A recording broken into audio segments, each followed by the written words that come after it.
Well, hello everybody. Welcome back to The Longing, day 378. We're getting through it. Only 22 days left.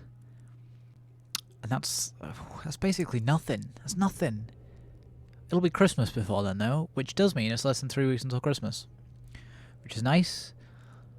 It's the 6th today of December. It's a Monday. I can tell you that in today's advent calendar spot, I had another Christmas pudding. Which, I mean, we're 6 days in, we're already repeating stuff. I feel like that's a pretty poor effort. I hope that tomorrow is something different. I think I have the hiccups. That would be really annoying. Oh, game froze. Uh-oh. I guess I can tell you what I've been doing today. Again, mostly been playing VR. I haven't had the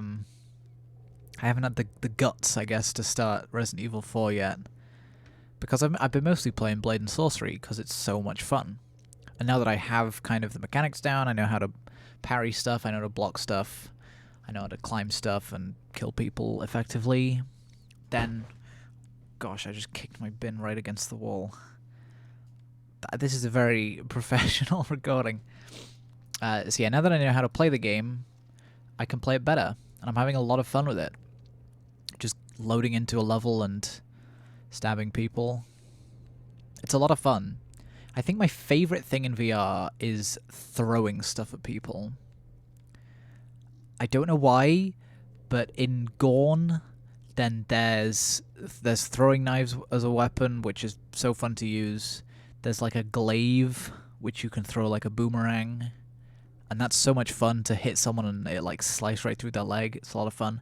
In The Walking Dead Saints and Sinners, then every melee weapon has a throwing stat, and the higher it is, the easier it is to throw. Something like a broken bottle, you're not going to be able to throw that and hit someone. But, you know, if you get a shiv or a kitchen knife or an army knife or something, you can really toss those at people. And I never threw a two-handed weapon in that game, but oof, you bet I will.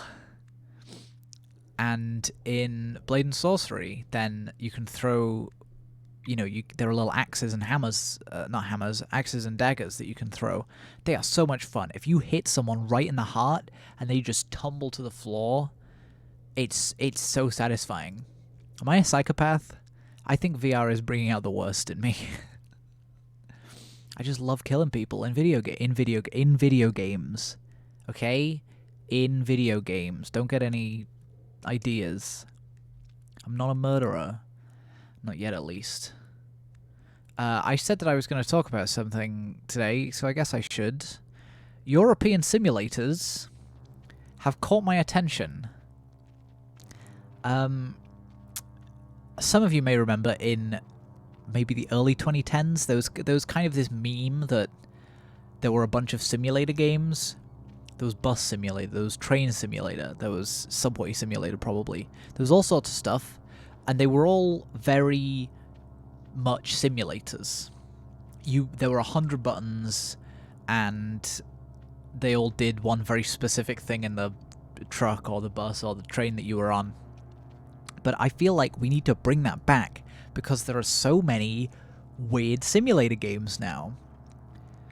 And they're all published by the same company. I think that's what's really caught my attention. This company, Playway SA, Playway, colloquially, they publish so many like Unity and Unreal asset flips, but they're not asset flips because there's a lot of work put into them.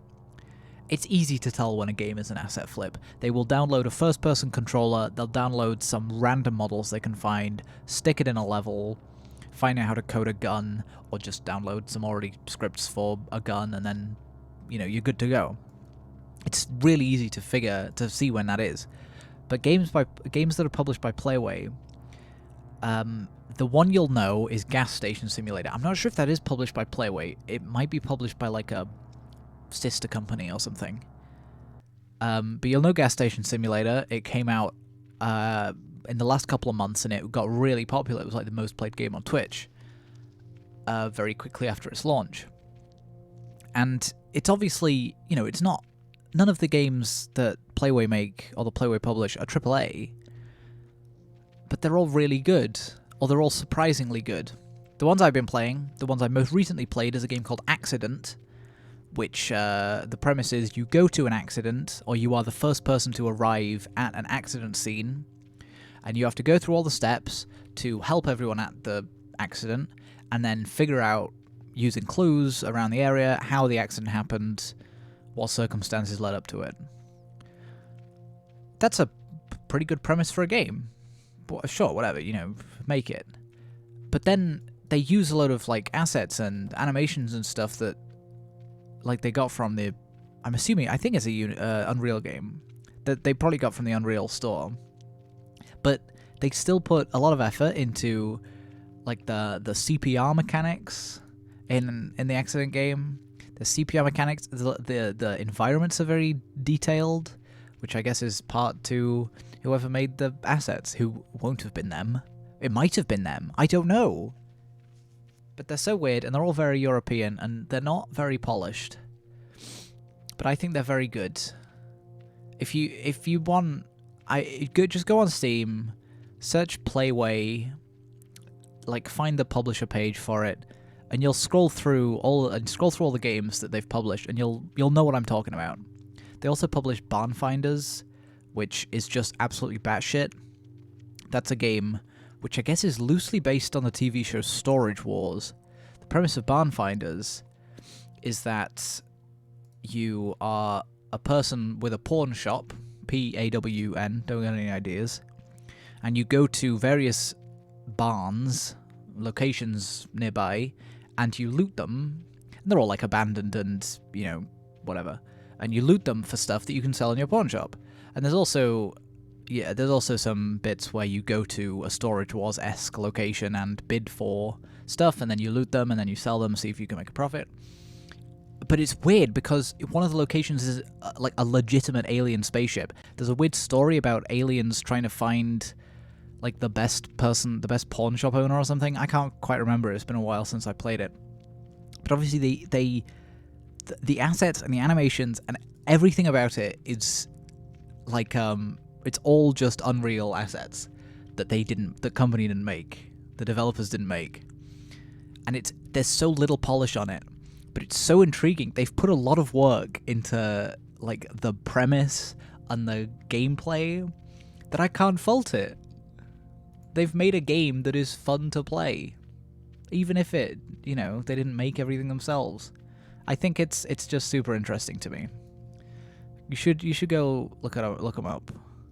I own several of their games. I own Bum Simulator, and a bum is in, like, a homeless person. That one's just a GTA parody, but it has proper, like, food and drink mechanics. It's great. I love it. Anyway, that was my big talk for today. Oh, I have an update on my hot chocolate situation. I said a few days ago that I was experimenting with hot chocolate and how to make the best one. Last night, I made a hot chocolate using milk chocolate instead of dark chocolate with a splash of vanilla extract. That was the best one yet. That's all I have to say in the matter. I'll keep you updated. I guess that's everything for today. I am really interested by video games, especially the weird ones. And when a company doesn't have much money, you get some really interesting stuff. Anyway, thank you so much for watching. It's been a pleasure as always. Hope you've all had a really good day. What does this button do? Oh, that's the options. And I'll see you tomorrow.